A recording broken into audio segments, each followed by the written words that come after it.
નમસ્કાર, ખબર ગુજરાત સાથે હું છું આપની સાથે મહેન્દ્ર। વાત કરીએ સમાચારની તો વડોદરાથી મહત્વપૂર્ણ સમાચાર સામે આવી રહ્યા છે, જ્યાં વડોદરા હરણી બોટકાંડની 6ઠ્ઠી માસિક પુણ્યતિથિ।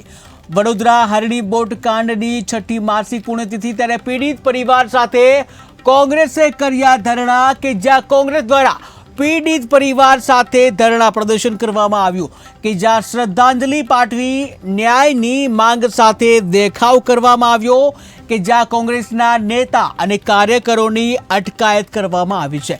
તો મહત્વપૂર્ણ સમાચાર સામે આવી રહ્યા છે વડોદરાથી કે જ્યાં વડોદરા હરણી બોટકાંડની 6ઠ્ઠી માસિક પુણ્યતિથિ કે જ્યાં પીડિત પરિવાર સાથે કોંગ્રેસે ધરણા પ્રદર્શન કર્યા, ત્યારે કોંગ્રેસ દ્વારા પીડિત પરિવારો સાથે ધરણા પ્રદર્શન કરવામાં આવ્યું હતું કે જ્યાં શ્રદ્ધાંજલિ પાઠવી ન્યાયની માંગ કરવામાં આવી, ન્યાયની માંગ સાથે દેખાવ કરવામાં આવ્યો। ત્યારે કોંગ્રેસના નેતા અને કાર્યકરોની પોલીસે અટકાયત કરી છે। ત્યારે વડોદરામાં 18 જાન્યુઆરીના રોજ થયેલા હરણી લેકઝોન બોટ દુર્ઘટનાને આજે 6 મહિના પૂર્ણ થઈ ગયા છે। ત્યારે પીડિત પરિવારની સાથે રહીને કોંગ્રેસે આજે વડોદરાના ગાંધીનગર ગૃહ ખાતે ધરણા યોજ્યા હતા। આ સમયે પોલીસ પરવાનગી ન હોવાથી પોલીસે 10થી વધુ કાર્યકરોની અટકાયત કરી હતી। ત્યારે મૃતકની માતા મેજબીન છે કે આક્રોશ સાથે કહ્યું, જ્યાં ઘટનાને 6 મહિના થયા છે પણ અમારા સંતાનોને ન્યાય નથી મળ્યો, ત્યારે બાળકો તો અમારા ગયા, જેથી અમને વેદના થાય છે।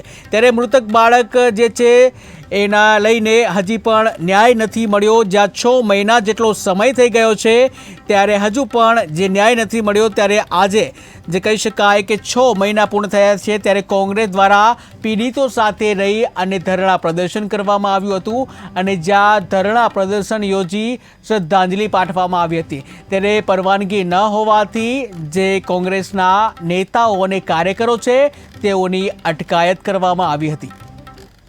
બોટકાંડ જે માનવ હત્યાકાંડ થયો હતો, આજે એની અર્ધવાર્ષિક પુણ્યતિથિ 6 મહિના પૂરા થયા છે। આજે પણ પીડિત પરિવાર ન્યાયની આશા ઝંખી રહ્યો છે, કારણ કે જે પ્રમાણે આજે શાળાના સંચાલકો હોય કે કેટલાક મોટા માથાના અધિકારીઓ હોય, જિલ્લા શિક્ષણ અધિકારી, જેમની સામે ગુનો દાખલ થવો જોઈએ થયો નથી। હાઈકોર્ટમાંથી તો ન્યાયની આશા છે ને ન્યાય થઈ રહ્યો છે, પરંતુ અહીંયા જે શહેર કક્ષાએ આજે કલેક્ટર લેવલથી હોય કે પોલીસ કમિશનર સાહેબના લેવલથી હોય કે મ્યુનિસિપલ કમિશનર સાહેબના લેવલથી હોય, આજે હાઈકોર્ટે આમાં આ લોકોને આટલું ઝાટકણી કાઢી તો પણ તમે જુઓ કે આ લોકો આંખ આડા કાન કરે છે। સાહેબ આજે 6 મહિના થઈ ગયા। આજે 18 તારીખ છે, 18 જાન્યુઆરી આ ઘટના બનેલી। અમારી પહેલા દિવસથી માંગણી એ જ હતી કે ભાઈ આમાં જે ફરિયાદ કરતા છે પોતે આરોપી છે। આજે કોર્પોરેશને પણ કમિશનરશ્રીએ જે તપાસ કરી એમાં એ આરોપી તરીકે એમને ગણ્યા છે કે ભાઈ એમનું એટલી જ વાંક છે। એક તરફ ગુજરાત સરકાર ડિક્લેર કરે છે કે તમામને ન્યાય આપીશું, કોઈ ચમરબંધીને છોડવા નહીં આવે, પણ જ્યારે પીડિત પરિવારના લોકો ધરણા કરીને પોતાના માટે જસ્ટિસ ડિમાન્ડ કરવા પોલીસ પરમિશન માંગે છે તો પોલીસ પરવાનગી નથી મળતી। કાર્યક્રમ શરૂ થતાં પહેલાં તે લોકોની ધરપકડ થાય છે। આ અનડિક્લેર્ડ ઇમરજન્સી નથી તો શું છે?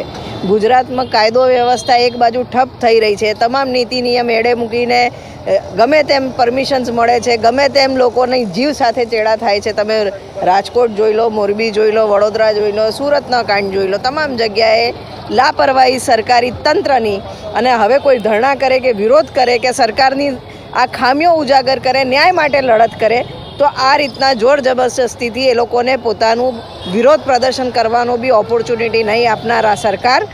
બોટકાંડ જે માનવ